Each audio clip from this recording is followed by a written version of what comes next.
কক্সবাজার দেশের অন্যতম দুর্যোগপ্রবণ উপকূল। প্রতিদিন গভীর সমুদ্রে মাছ ধরতে যান শত শত জেলে, সমুদ্র স্নানে নামেন হাজারো পর্যটক, আর আকাশে উড়ে বিমান।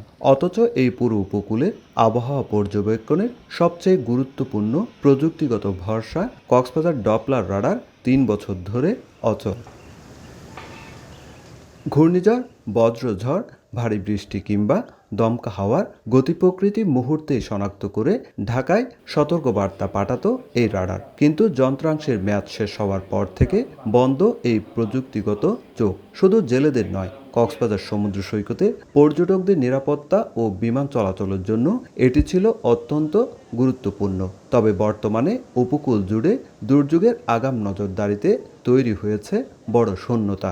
বাড়িতে চিন্তা করে, সবাইকে চিন্তা করে, নেটওয়ার্ক না পাওয়াতে মানে এই সমস্যা। সংবাদগুলো জানলে আমাদের বিপদ আপদের থেকে আমরা রক্ষা পাইতাম। যে সময় বড় ধরনের কোনো ধরনের সিঙ্গেল যদি আমরা যদি সেই সংবাদটি যদি আমাদেরকে তারা প্রচার করতে না পারে, তাহলে আমরা আমাদের জেলেদেরকে আমরা হারাবো।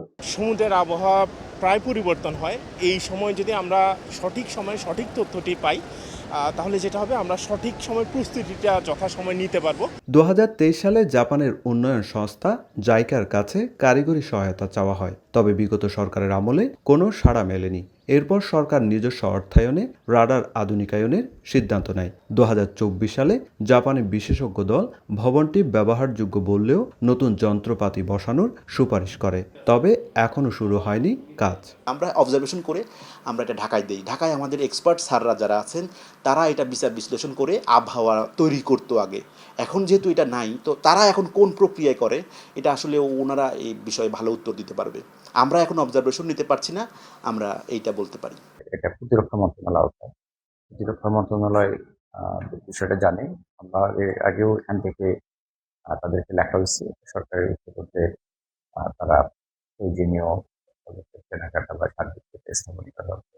কক্সবাজার শহরের সার্কিট হাউস সংলগ্ন পাহাড়ের চূড়ায় সমতল থেকে 160 ফুট উঁচুতে অবস্থিত রাডার স্টেশনটি। 1969 সালে প্রতিষ্ঠিত স্টেশনটি 2007 সালে জাপানের সহায়তায় আধুনিক ডপলার রাডারে উন্নীত করা হয়। সুজাউদ্দিন রুবেল, সময় সংবাদ, কক্সবাজার।